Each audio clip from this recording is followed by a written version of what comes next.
Weighted Strand Board.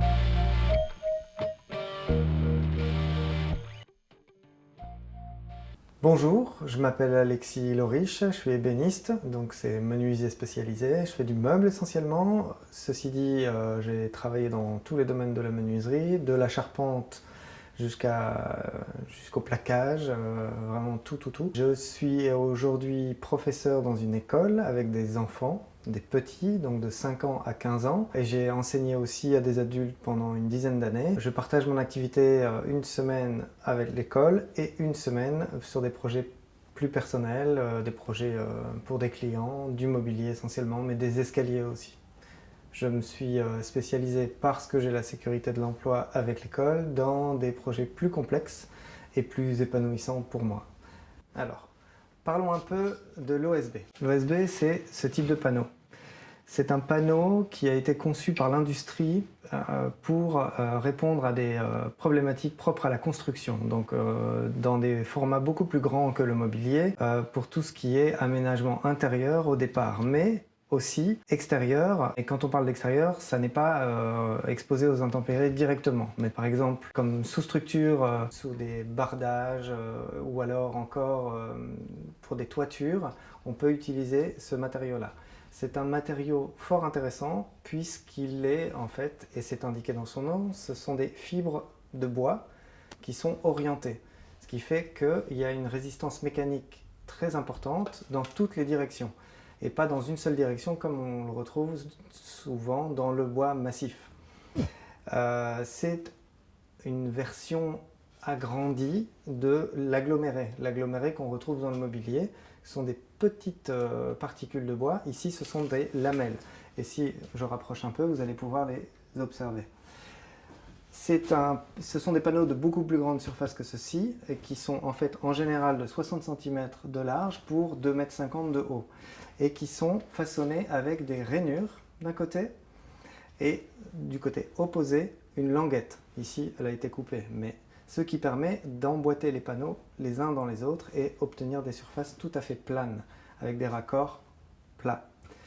C'est des panneaux qui ont une face qu'on appelle parement, une face apparente et une face qui est cachée, une face qu'on met dessous.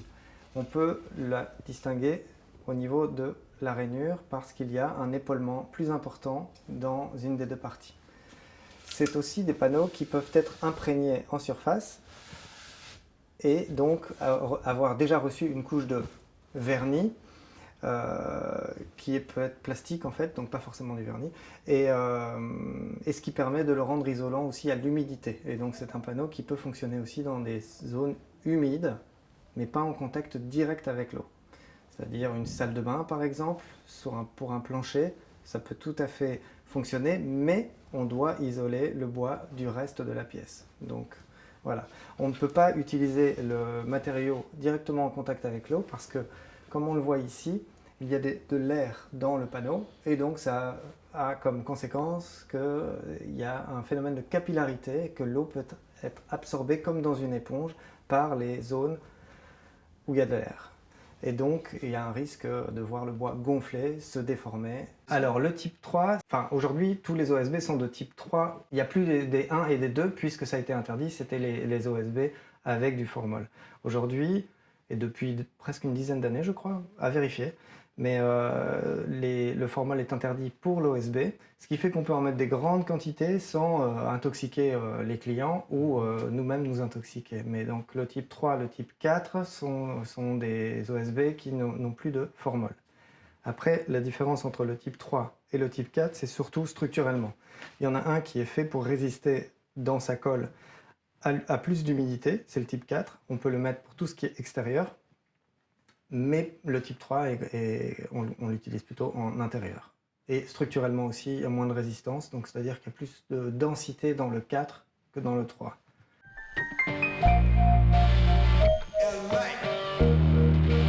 C'est une solution vraiment rapide et efficace. Mécaniquement parlant, avec le système de rainure, c'est aussi très rigide.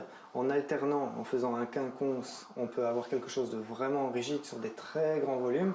Donc économiquement parlant, aussi, c'est un matériau intéressant. Il coûte peu cher, c'est des grandes surfaces qui sont recouvertes.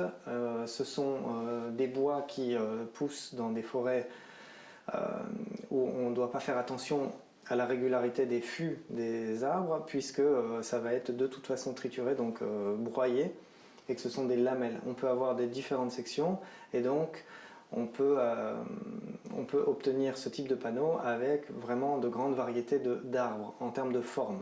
Après, c'est toujours avec des résineux, c'est généralement avec du sapin rouge ou du Douglas dans nos régions. Alors il est important de regarder la provenance de l'OSB parce que l'OSB est fabriqué dans beaucoup d'endroits, bien sûr.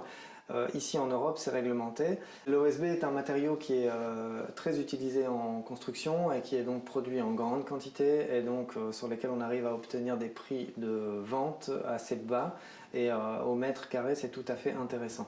Il existe en beaucoup d'épaisseur, ce qui permet de répondre aux besoins aussi de la construction, c'est-à-dire qu'on peut mettre du très épais et lourd dans des endroits où il n'y a pas de contrainte de poids, et puis aller sur du très léger, très fin pour juste fermer un bâti, par exemple dernier étage d'un bâtiment, et avoir du 9 mm pour des cloisons isolées à l'intérieur et avoir quelque chose de léger en poids. Donc structurellement c'est très intéressant et économiquement aussi, puisqu'on peut choisir en fonction de nos besoins.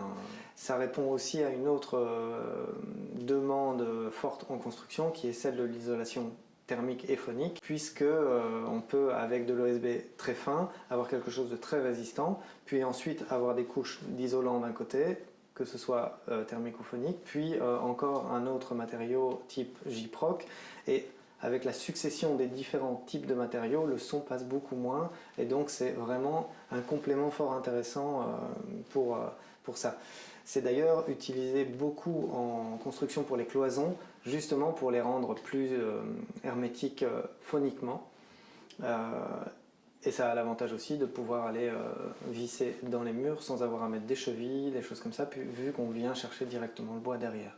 C'est souvent utilisé quand on sait qu'un mur va avoir comme fonction de séparer deux pièces qui doivent être isolées l'une de l'autre, parce que deux chambres d'adolescents par exemple, c'est idéal.